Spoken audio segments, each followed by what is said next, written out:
Eu sou a professora Gilda Korff Diegues, do curso de Letras da Universidade Estácio de Sá, e estou aqui para apresentar o novo programa Letras e Mídias. Iniciamos a série com a presença do professor Dr. Ronaldo Lima Lins. O nosso convidado especial tem um currículo eclético, é crítico literário e romancista. Na década de 70, morou nos Estados Unidos, na Inglaterra e na França.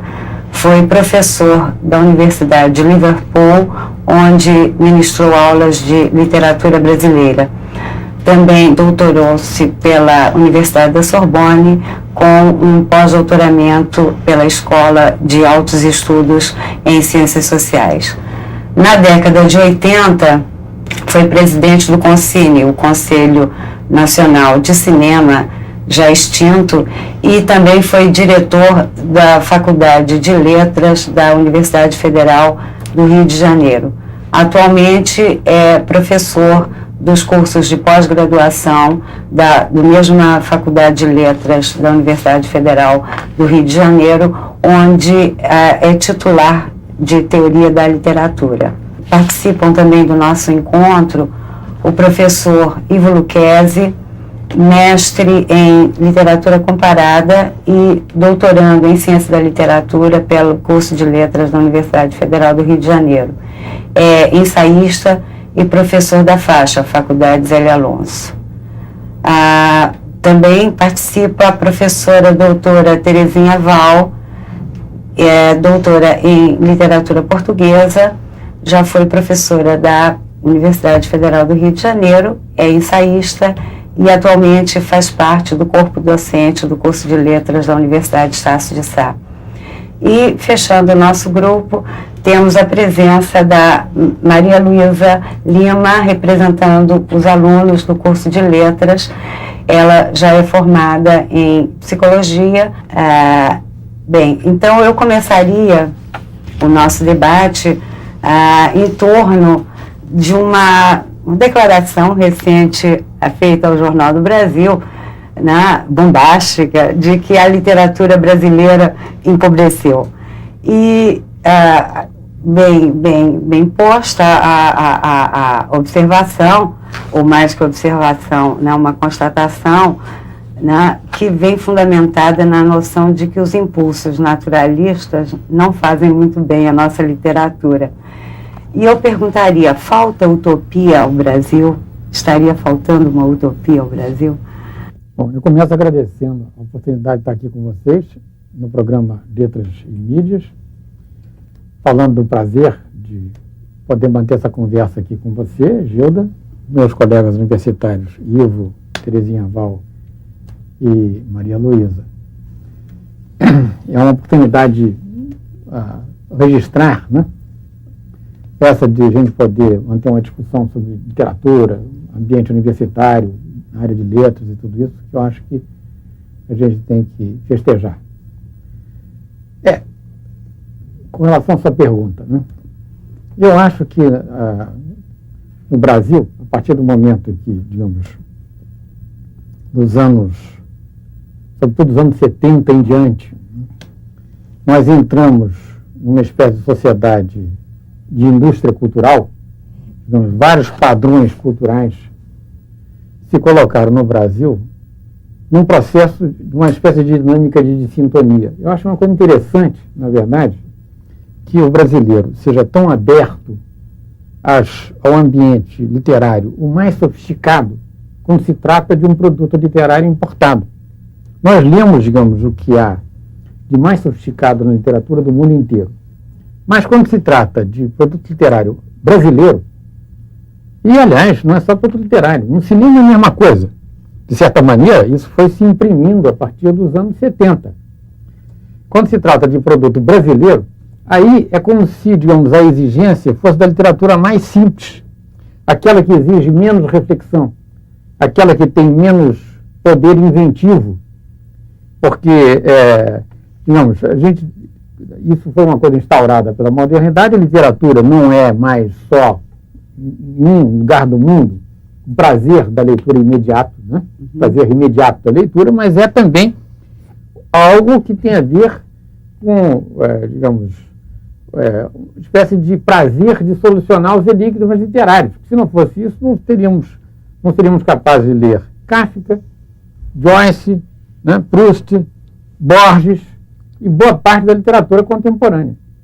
No que diz respeito, no entanto, à literatura brasileira, em geral, talvez isso por causa de imposições até do jornalismo literário, o produto que se sobressai no Brasil é marcado justamente por esse traço naturalista. Quer dizer, há um comentário social contra o qual não tenho nada. Não tem posição contra o comentário social. Acho que toda a literatura tem um comentário social. Agora, a forma de tratar disso, então, que no Brasil tende a ser a forma naturalista. Aquela que é a mais clara, a mais despojada de invenção. A nossa literatura nem sempre foi assim, porque se tivesse sido assim, né? Então, boa parte do modernismo brasileiro não teria sido lido ou apreciado. Ou uma literatura de mais densidade, como pego, por exemplo, eu fico me perguntando às vezes, o que seria hoje de um jovem Graciliano Ramos, com aquela densidade do texto áspero. Ou mesmo Guimarães Rosa, né? Que seria do Guimarães Rosa, né? Que, aliás, é uma leitura difícil até hoje. Né? Agora, a verdade é que nos anos 70 em diante, nós nos abrimos o produto literário importado, altamente sofisticado, e nos fechamos para a sofisticação no produto brasileiro. No cinema aconteceu isso, de certa maneira, a partir do final dos anos 80, decorrer dos anos 80, sobretudo, porque, se lembra, nos anos 60, era aquela história de uma câmera na mão e uma ideia na cabeça. Era barato fazer um filme e o sujeito podia se entregar a todo tipo de invenção. Era barato porque todo mundo trabalhava de graça, os artistas trabalhavam de graça, a equipe técnica trabalhava de graça. E aí a invenção, por isso existiu Glauber Rocha e etc. Depois dos anos 80, o cinema passou a ter aquela compulsão de se adequar, digamos, a uma forma que esse cinema inventivo muitas vezes era mal feito. Não era tecnicamente perfeito, mas tinha uma inquietação muito interessante. Depois o cinema passou a ser cada vez mais bem comportado, se adequando, de certa maneira, ao modelo hollywoodiano, com a ideia de que um dia nós podemos vender o produto nacional para os Estados Unidos, conquistar o mercado americano. Mas nós perdemos em inventividade. Essa que é a verdade. E eu acho que isso é uma coisa ruim do ponto de vista da produção cultural brasileira. Não acho que falta utopia, porque a utopia está ali dentro, tanto pode estar num texto naturalista como altamente sofisticado. Digamos, a utopia no sentido de que é uma esperança para um Brasil melhor, até que acho que a literatura brasileira sempre demonstrou essa preocupação pela questão social. E é uma ideia também de que, digamos, um dia tudo seria diferente. Um dia nós voltaríamos ao Jardim do Éden, né? Seríamos onde começamos. 1500, todo mundo nu, sem pudor, né? Como se fosse, digamos, naquela paisagem bíblica. Os portugueses vestidos, casmurros, chegando aqui e encontrando de repente o paraíso. Mas isso tudo foi desfeito, né? E nós, digamos, ainda mantemos a ideia de que será um país do futuro. Agora, um país realizável, um país grande, um país respeitado pelo mundo inteiro. Só que, digamos, isso também foi uma ideia que se desgastou muito, sobretudo nos anos 90, né? Agora que nós estamos no terceiro milênio, nós paramos para nos interrogar. O que vai ser, né? Eu acho que a literatura brasileira tem que fazer essa indagação. Talvez não tenha sido tanto um problema o fato de a literatura brasileira, notadamente nos anos 70, haver enveredado pelo curso de um romance, digamos, reportagem. Porque naquele momento, levando-se em conta o regime que nos governava, a asfixia a que ficou entregue a própria imprensa, sob o selo de ficção, muito da verdade que era sequestrada dos órgãos de comunicação passou para o viés literário. Então, por esse aspecto, se pode compreender por que a literatura brasileira acabou sediando esse formato. Então, eu não vejo tanto o problema o fato de ela haver abrigado isso, e sim o fato de não termos conseguido sair depois, portanto, dos anos 80 em diante, desse fechamento, né? Parece que se descobriu um veio e ele se tornou muito cômodo, tanto para os inauguradores quanto para os sucessores, né? E hoje ainda sobrevém, em relação a esse mesmo problema, o peso do mercado, né? E o peso do mercado atinente à literatura parece que vem com a chancela ou com a aceno do cinema. Quer dizer, o que se percebe nos escritores mais recém-chegados é que eles já escrevem um romance pensando na possibilidade de ele vir a se tornar um filme. Ora, nada contra entre um diálogo da literatura com o cinema. É mais do que pródigo esse diálogo. O problema está em sacrificar a inventividade literária em função de uma formatação cinematográfica e nos moldes com os quais você perfilou a coisa, né? Um modelo hollywoodiano. Quer dizer, o escritor hoje começa a digitar seu texto pensando na possibilidade que aquilo vai virar um filme, com ele eu ganho dinheiro, ganho notoriedade e faço minha carreira. Quer dizer, até quanto isso está... Eu teria, digamos, algumas observações a fazer. Quer dizer, eu acho que a sua análise é correta, em grande parte, mas eu acho que a coisa é mais profunda no caso da cultura brasileira. Porque, afinal de contas, nós vivemos aquela ditadura militar, assim como a América do Sul inteira.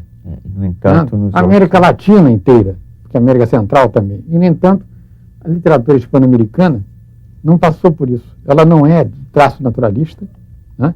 Ela discute, digamos, a preocupação social, mas faz isso de uma forma muito sofisticada. Então, eu acho que no caso brasileiro foi uma tendência na qual nós enveredamos a partir, não sei bem por quê, você me perguntar, por quê? O que é que data disso? A impressão que data mesmo da ditadura, não é? Data mesmo da ditadura militar, e em parte talvez aquela vontade de fazer jornalismo, já que não era possível fazer jornalismo na imprensa, fazia-se na literatura. Mas eu acho que veio, sobretudo, da questão do mercado. Veio, sobretudo, de uma imposição dos veículos de divulgação. Os próprios veículos de divulgação sofreram uma transformação enorme. Porque antigamente eram os veículos de divulgação que você tinha, inclusive, uma reflexão crítica. Hoje, praticamente, não há reflexão crítica nenhuma nos veículos de divulgação. O objetivo, aliás, é só, digamos, fazer a publicidade do livro e não fazer uma reflexão crítica séria que envolva, digamos, o conteúdo do livro. Né? E não são esferas incompatíveis, né? Exato. Quer dizer, os espaços dos suplementos literários diminuíram muito, né? As resenhas se tornaram praticamente irrelevantes. No fundo, tanto faz você ter resenha como não ter.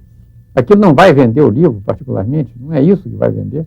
Quando antigamente você pegava um crítico de imprensa que militava, a opinião dele, quando ele dizia é um bom livro, ajudava o livro.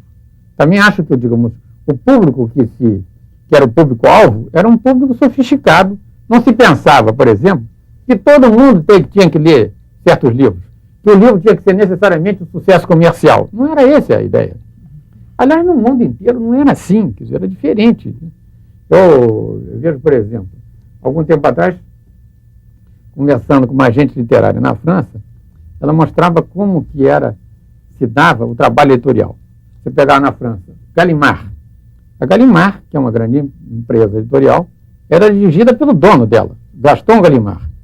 ele conhecia os seus autores, ele trocava uma correspondência ativa com todos os seus autores.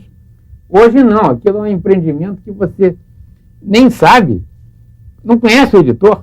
Eu me lembro que lancei um livro, não faz tanto tempo assim, não conhecia o dono da editora, tratei tudo lá com os funcionários.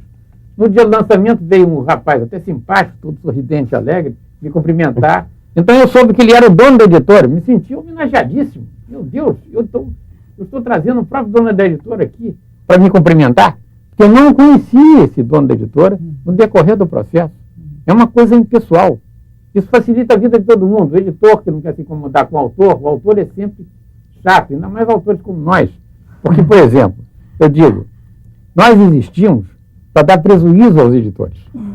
E ficamos com raiva quando eles não querem ter prejuízo. Eu até queria, aproveitando...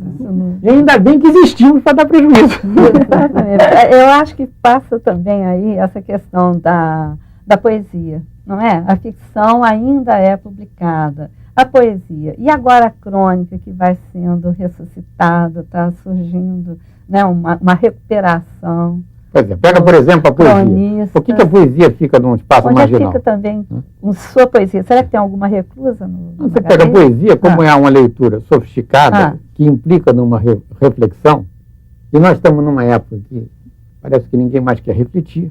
É um modelo de informações passadas imediatamente, que não exigem um grande processo de amadurecimento interno. Então a poesia tem um lugar um pouco à parte disso. Também é no mundo inteiro. Só que nós aqui, digamos, manifestamos isso de uma forma mais aguda. Porque no mundo inteiro teve esse problema. Os editores passaram a ser impessoais. Não é? Dificilmente o escritor tem um editor dele. Ele tem que ficar borboleteando. Sai de um editor, depois aquilo não se interessa mais, vai buscar outro. E assim sucessivamente, você nunca tem um editor. Antigamente, a referência das edições de Minuit, né, Pierre Séguer, nós sabíamos o livro que íamos ler. Né? Já era uma referência. O selo da editora já indicava. Não é? Hoje tem aquela história das editoras têm que ter um grande espaço para livros que não valem nada, mas que têm um grande público. Que todo mundo sabe que não vale nada. Os editores, inclusive, os funcionários das editoras, sabem que não vale nada, mas tem um grande público, por isso, então... Mas essa coisa não é da sociedade globalizada, né? Super consumista, né? Quer dizer, que determina o campo intelectual, o mercado, com leitores. Da coisa da indústria cultural mesmo, né? Em que a subjetividade do livro tornou-se secundária. Seguindo essa mesma linha de raciocínio, professor, como bem observador, toda a obra criativa acaba incorporada pelo sistema social. Né? Desvinculada da criatividade, sobra a mimesis uma atividade vazia de significados. Poderíamos então afirmar que a literatura empobreceu, na medida em que vem atender a um modelo que vise lucro e do qual não se extrai nenhuma reflexão profunda? Ora, quer dizer, eu acho que toda a crítica que o Adorno faz ao sistema ainda é bastante atual. Sim. Muitas coisas foram confirmadas depois, eu acho. Por outro lado, quer dizer, olhando o que se faz em termos de literatura hoje, tem coisas muito interessantes. Quer dizer, o fato, digamos, de que a dinâmica seja essa, de transformação do produto cultural em simples mercadoria, sim, cujo objetivo no final era apenas vender. Apesar disso, existe criatividade ainda. Existe e aparece, porque o sistema não é unívoco a esse ponto. Quer dizer, ele não dificulta, digamos assim, porque o impacto no mercado é tão grande que o que importa é vender muito e não, na verdade, a qualidade do que está sendo vendido. Mas isso não impede que coisas interessantes estejam sendo lançadas aqui ou ali. Até porque, de alguma maneira, tem uma contrapartida de todo do aspecto negativo do que a gente está dizendo aqui, que é um processo de internacionalização rápida do produto cultural. Eu, de repente, posso ler, por exemplo, que um jovem escritor alemão acabou de lançar o seu terceiro romance, repercutiu na Alemanha, o editor no Brasil comprou os direitos e eu já leio aquilo. Antigamente, isso era muito mais lento. Era preciso que o sujeito tivesse um grande prestígio digamos, nos limites nacionais, para que depois, então, isso fosse traduzido em algumas circunstâncias. Por exemplo, relacionamento autores alemães e autores franceses, não havia esse trânsito. Não é? A própria filosofia de Adorno, por exemplo, no caso de filosofia, então, é enorme isso. A filosofia de Adorno começa a ser traduzida na França nos anos 70, quando ele já tinha, né, digamos, escrito e coisas importantes da época da guerra. A Benjamin começa a aparecer tardiamente, porque as traduções eram lentas. Hoje vai tudo rápido. Agora, quer dizer, isso é uma contrapartida boa. Tem o outro lado, que é a transformação do objeto cultural em mercadoria. O que me preocupa é, sobretudo, digamos, o fenômeno Brasil, nesse caso. O fato de que nós avançamos, é como, por exemplo, o país, de repente, sem instrução, índice altíssimo de analfabetismo, né? Falta de roupa para as pessoas, ou de sapatos, falta de escolas, e indústria automobilística sofisticada, avançada, e todo mundo, digamos, dirigindo e tudo isso, e um trânsito maluco, porque as pessoas simplesmente não têm nem sequer a educação para compreender a importância de um código de trânsito. Então, estamos, digamos, no terceiro milênio e com um pé ainda praticamente no período medieval, digamos, em termos de cultura. Então, há uma dissintonia, que é uma coisa que, a meu ver, preocupa no caso do panorama literário brasileiro. Não é, digamos, isso não é totalizante, não, né? A gente vai editando ainda, como dizer, a gente existe para dar prejuízo aos editores.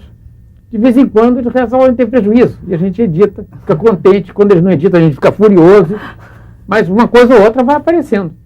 Não importa, digamos, que um certo romance editado tenha tido um mínimo de leitores, porque nesse aspecto há um elemento que é da ordem institucional que marcha em contracorrente, que não está exclusivamente preocupada com os lucros, que é o ambiente da reflexão universitária. Então, e é por isso que eu acho que com todas as crises do sistema brasileiro, da universidade brasileira, inclusive, é fundamental, digamos, a qualidade da discussão que se passa. Ainda é um foco de resistência. É um foco de resistência. Tem interesse por qualquer coisa, não se restringe apenas ao produto que está sendo o mais vendido naquele instante, que depois, de repente, possa ser esquecido, não é? E mantém acesa uma chama séria de reflexão. Ronaldo, eu estava pensando aqui exatamente isso, porque eu gosto muito dos seus títulos altamente poéticos. Depois vem as epígrafes, que são portas de entrada para já o início daquele diálogo entre o que você vai falar, né, e o que eu estou pensando, e de repente as afinidades se localizam. No Jardim Brasil, de 97, Jardim Brasil Conto, né, você diz, aos que fazem do desespero um caminho para o sonho. Eu peguei essa epígrafe e também ali no Ideias, JB, também de 97, você diz, a faculdade é a minha vida. Mas você é um escritor também, não é? Você faz um texto político, você faz um texto integrado numa cultura. Naquele artigo também dos cadernos da Duferge, Uma Democracia Competente, o Desafio, e aí a gente está falando exatamente dessa questão aqui, você colocou essa questão que eu estou retomando para te colocar, que seria como reconhecer com exatidão o espaço do magistério e o espaço da pesquisa.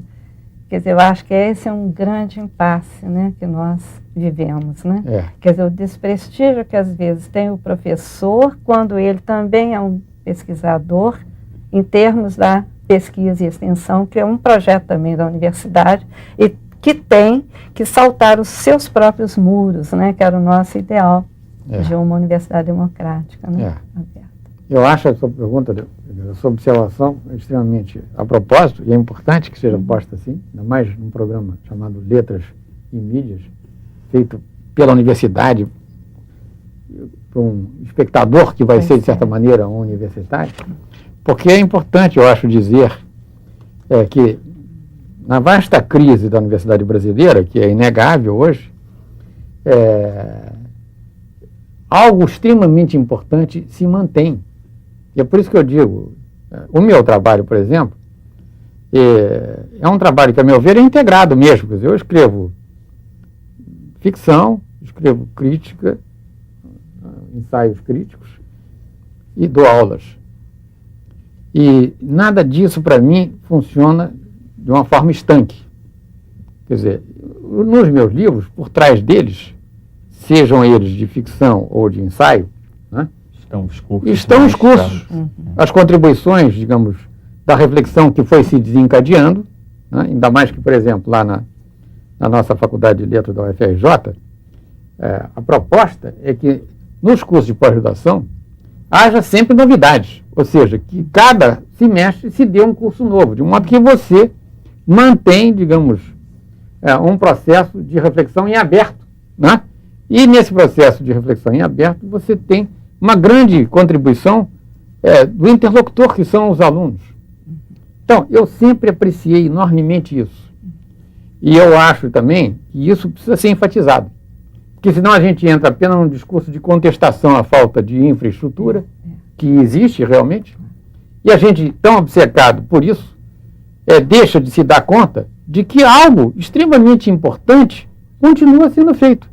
Nós temos, digamos, na nossa área, como a área que trabalha com as ideias, nós temos essa vantagem que o nível a quantidade de recursos materiais não tem que ser tão considerável assim, porque isso é o caso da área tecnológica, que precisa de laboratórios, grandes recursos para renovar materiais de laboratórios, tudo isso.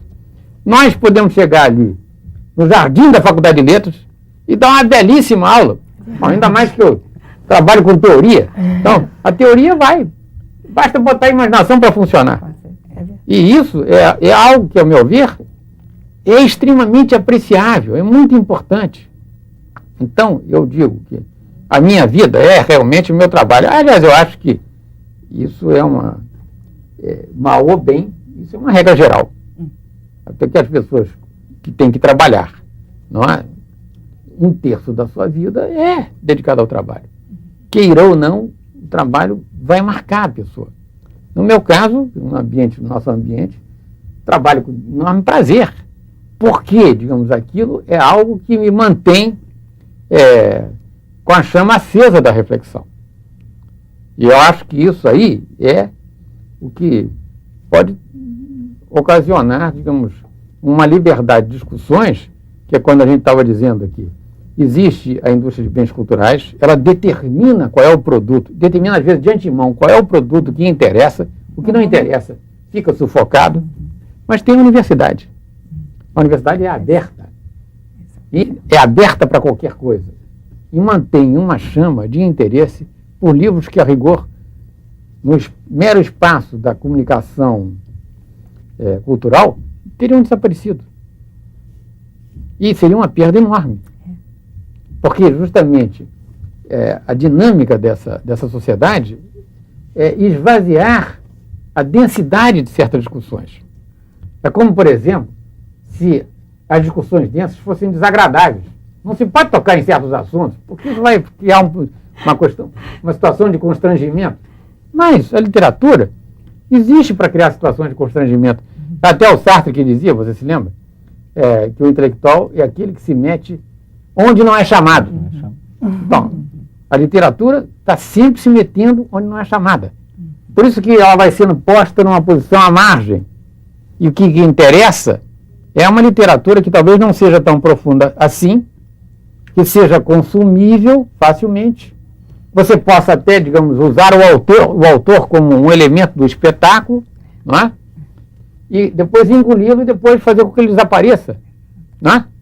Porque se ele continuar aparecendo, dali a pouco ele vai descobrir que tem uma personalidade dele, afinal de contas. Isso a universidade faz. Ela não se incomoda, ela ignora. Né? É como o teatro, por exemplo, teatro brasileiro. Eu acho que é outra questão da mesma discussão. Você vai na França, você assiste espetáculos que aqui seriam impossíveis. As pessoas assistem em silêncio, saem em silêncio pensando no que viram. Aqui, para começar, aboliram o intervalo, não pode mais ter intervalo. Um espetáculo só pode ter, no máximo, 1 hora de duração. Tem que ter muito movimento, se possível, música, dança, etc e tal, porque senão ninguém aguenta. Ora, dali a pouco não ficou mais nada, virou um circo. É impressionante. Repare como se dão hoje, tradicionalmente, as entrevistas.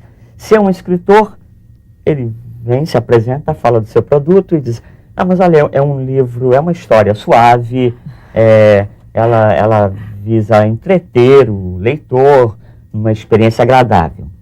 Muda-se o foco para a entrevista de um dramaturgo. Olha, a peça que está sendo montada é light, soft, é mesmo para descontrair. E assim é também com o cineasta e todos que se entregam a uma suposta experiência da criação.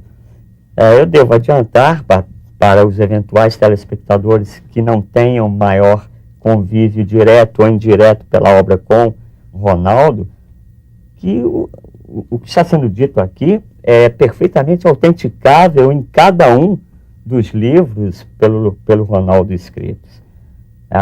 Sejam livros de ficção, sejam livros de ensaios. A propósito disto, abre-se a primeira página do Jardim Brasil Conto, que na verdade é um romance, e que por isso também o título para mim soa de uma outra maneira, Jardim Brasil, como eu conto, é assim que eu interpreto o título, é a sua visão de Brasil, repassando a história de maneira propositalmente assimétrica. Enfim, a primeira frase do livro, assim, o desespero é romântico. 2 páginas à frente, o desespero é revolta. E quando iniciei a leitura desse romance, lembrei-me que exatamente um outro romance, escrito num outro continente, em 1982, por Alberto Moravia, intitulado 1934, abre-se com uma frase para a qual parece você enviar uma resposta, ainda que sob a forma de uma pergunta. A frase do Moravia, que inaugurou o romance citado, é possível viver no desespero sem desejar a morte? E aí, cruzando com a tua escrita, o desespero é revolta? Em sendo revolta, é exatamente o antídoto do desespero que preconiza a morte, né? Portanto, o teu incômodo sinaliza sempre para a exaustão do que possa ser qualquer contaminação de caráter imobilista, né? Rompendo, inclusive, com uma tradição ocidental que associa o desespero ao fracasso humano, perante o qual não há redenção e não há sobrevivência.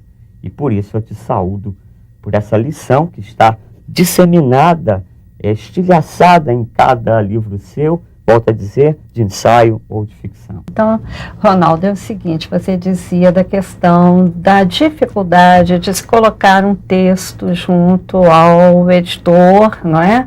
E falando até da honra que você teve ao receber a visita do editor no dia... O próprio editor. O próprio editor no dia do seu lançamento. Agora, em relação ao seu texto do teatro, né, de Nelson Rodrigues, que é um texto importantíssimo, também está lá, né? E a gente precisa desse texto.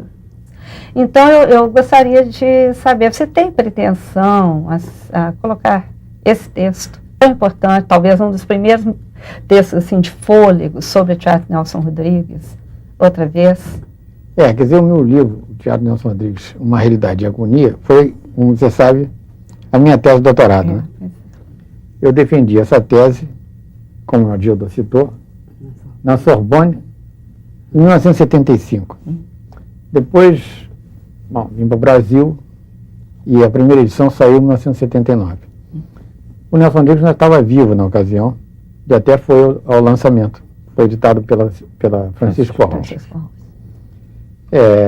De fato, quando eu escrevi aquela tese, praticamente não havia trabalhos de qualidade, quer dizer, mais densos, né, sobre Nelson Rodrigues.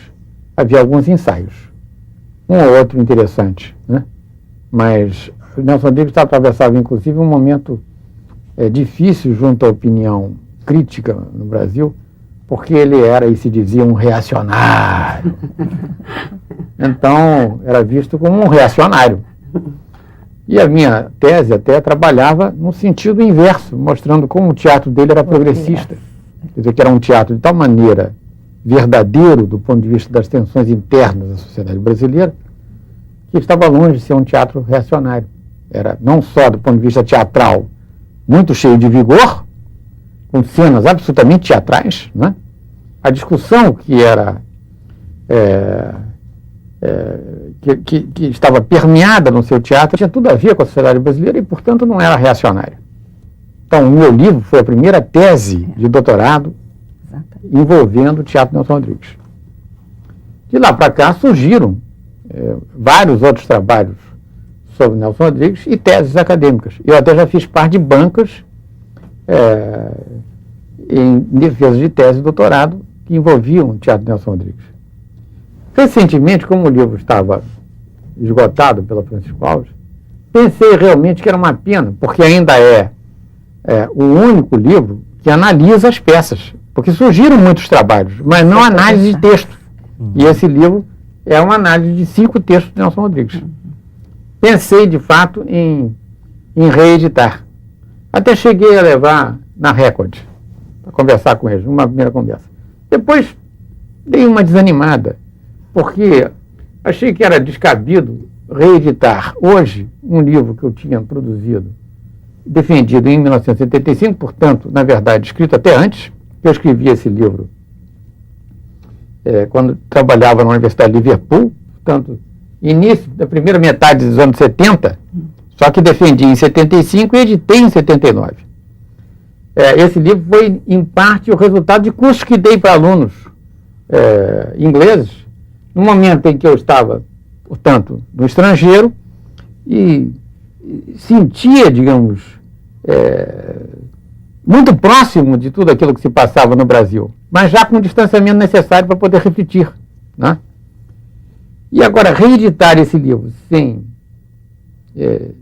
nenhuma contribuição nova, eu acho que me constrangeria. Reeditar exatamente como eu editei, quer dizer, se fosse uma reimpressão feita pela própria Francisco Alves, eu não me incomodaria. Mas se tratar de uma nova edição, eu teria que entrar em outras coisas, acrescentar, mudar, sei lá.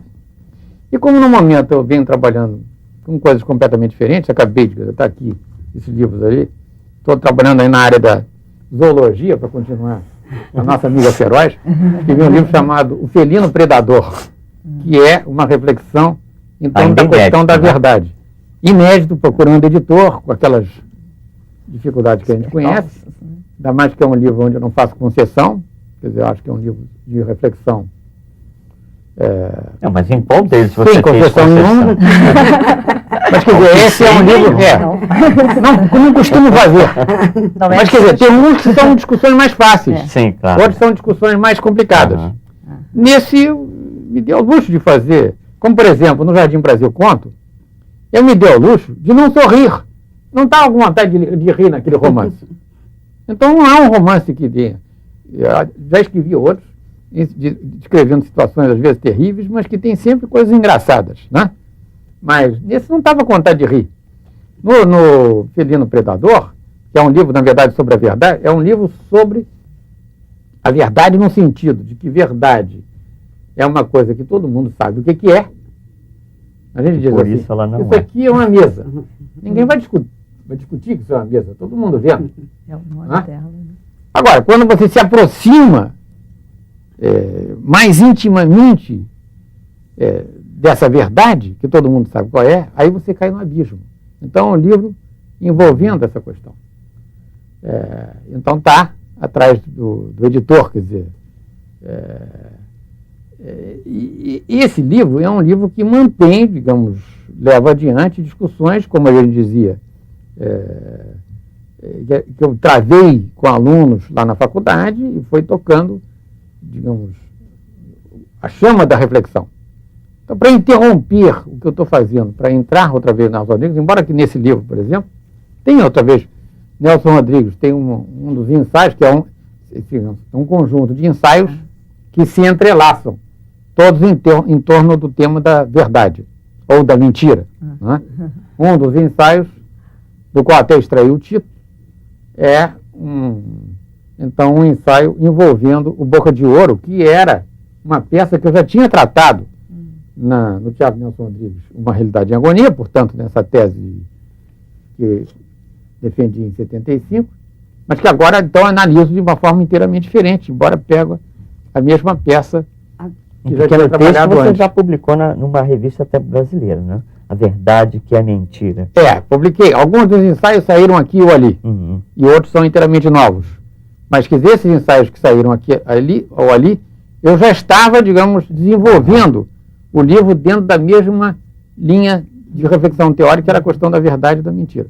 Agora, e para manter, digamos, o nível do mal-entendido, do Jardim Brasil Conta, que você disse, enfatizou a questão do mal-entendido, eu brinquei também com o mal-entendido, porque o título desse livro é O Felino Predador, e tem um subtítulo que é A Verdade, a Mentira e Outras Histórias.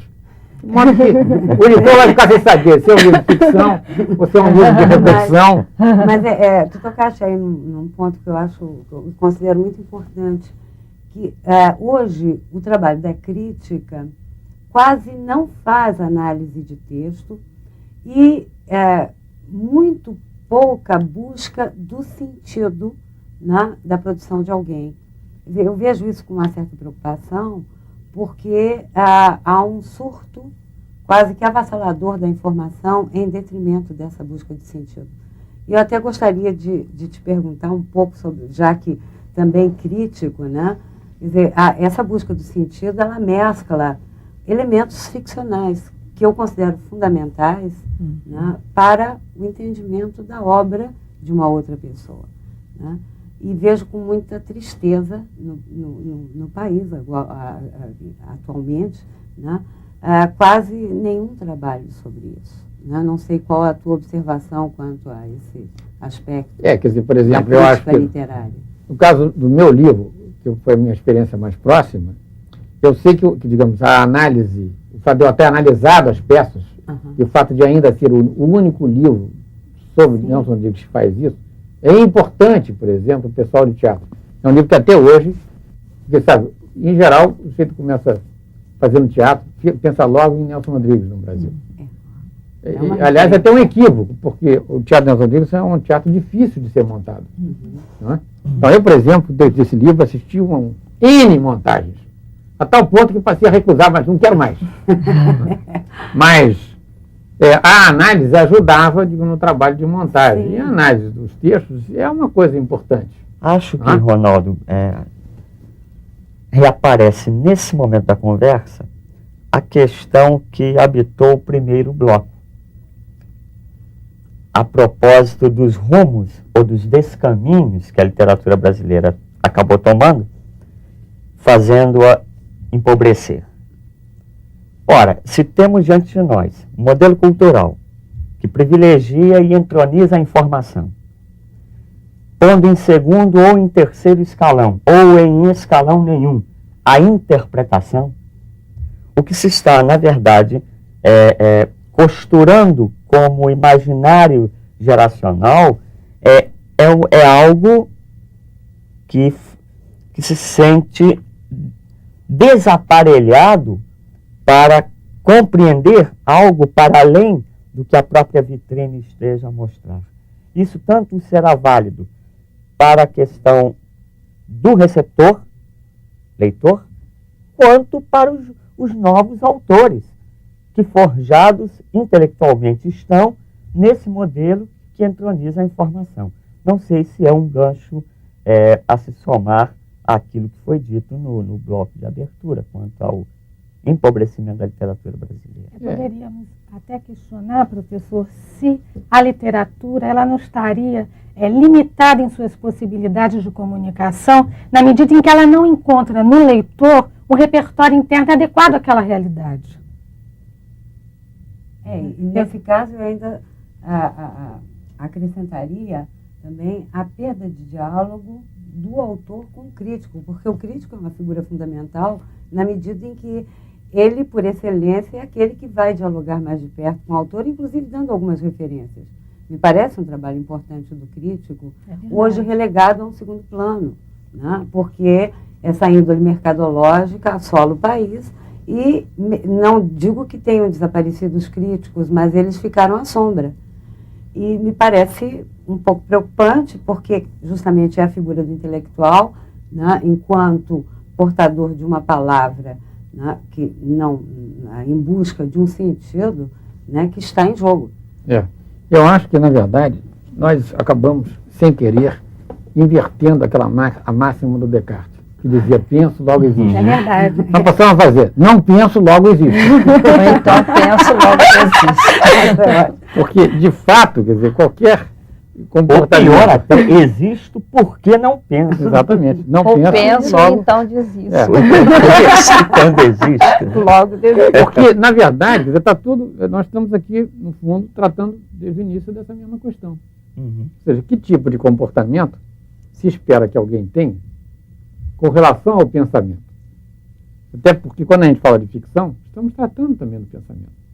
Ainda mais, quer dizer, que no século XX, o que aconteceu de importante, por exemplo, no universo da filosofia ou da literatura, foi esse parentesco cada vez mais próximo da literatura com a filosofia. De modo que a ficção fez filosofia e a filosofia fez ficção. Isso foi um fenômeno marcante no século XX. Já começa até um pouco antes, no século XIX, mas no século XX foi uma coisa marcante, sobretudo no que diz respeito à ficção que passou a fazer filosofia.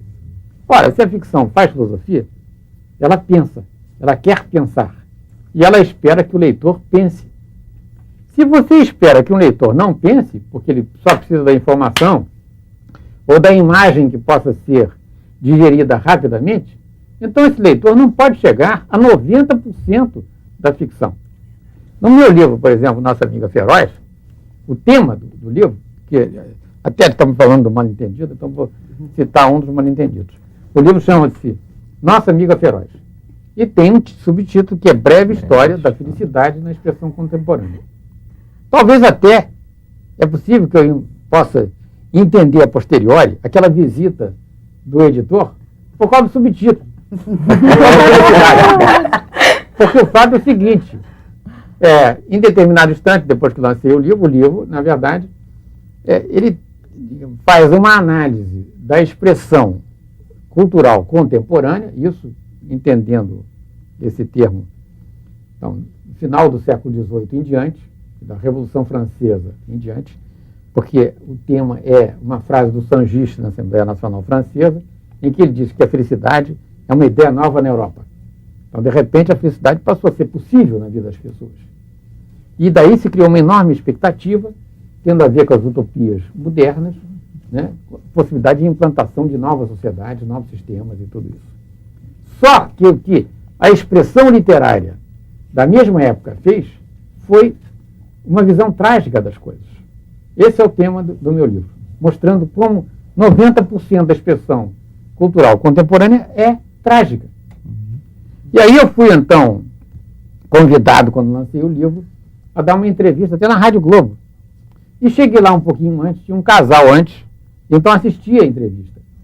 Eram dois psicanalistas, mas de uma forma de fazer psicanálise completamente inédita, porque eles diziam que resolviam o problema de cada paciente rapidíssimo.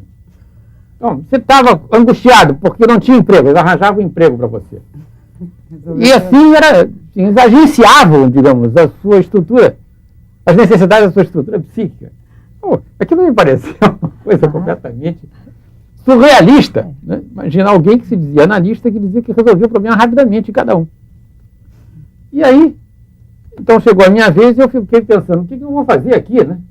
Porque logo a entrevistadora me perguntou sobre a felicidade. Olha, para começar, não tem nada disso. Meu livro não traz felicidade para ninguém, até muito pelo contrário.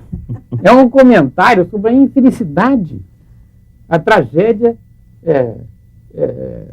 da modernidade, da nossa modernidade do século XVIII em diante. Razão pela qual até a palavra felicidade no subtítulo está em itálico. Está em itálico. para sublinhar exatamente que é uma anti-felicidade. Né? Me lembro a observação do Jorge Lukács, que dizia que é uma reflexão em torno do ensaísta, né, do ficcionista, do poeta, etc., que comenta a existência de duas vidas, que, digamos, são parecidas, mas ao mesmo tempo são diferentes.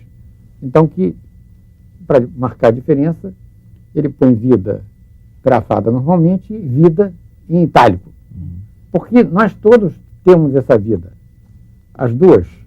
Só que para atingir aquela que é em itálico, só em certos instantes que a gente toca naquilo. Não é? Não é toda hora. Os livros fazem isso, permitem que o leitor toque na vida posta em itálico. Naquela vida que a gente não percebe no cotidiano da existência, nem percebe que está vivendo. Não é? Então, digamos, é essa questão que diz respeito ao nosso trabalho. Mas essa é justamente a questão menos importante nessa sociedade, que é do coro dos contentes, dizendo sempre bem de tudo. Mas e onde é que está essa coisa maravilhosa? Na verdade, a vida das pessoas é uma coisa complicada.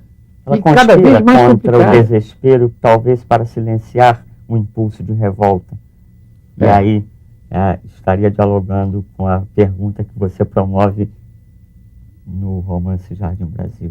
Talvez você tenha. Infelizmente, o nosso tempo se esgotou, né? Mas agradecemos demais a presença aqui do professor Dr. Ronaldo Lima Lins para essa conversa que foi agradabilíssima, do professor Ivo Lucchesi, a presença da professora Terezinha Val e também da Maria Luísa, né? Aguardando a todos no nosso próximo programa.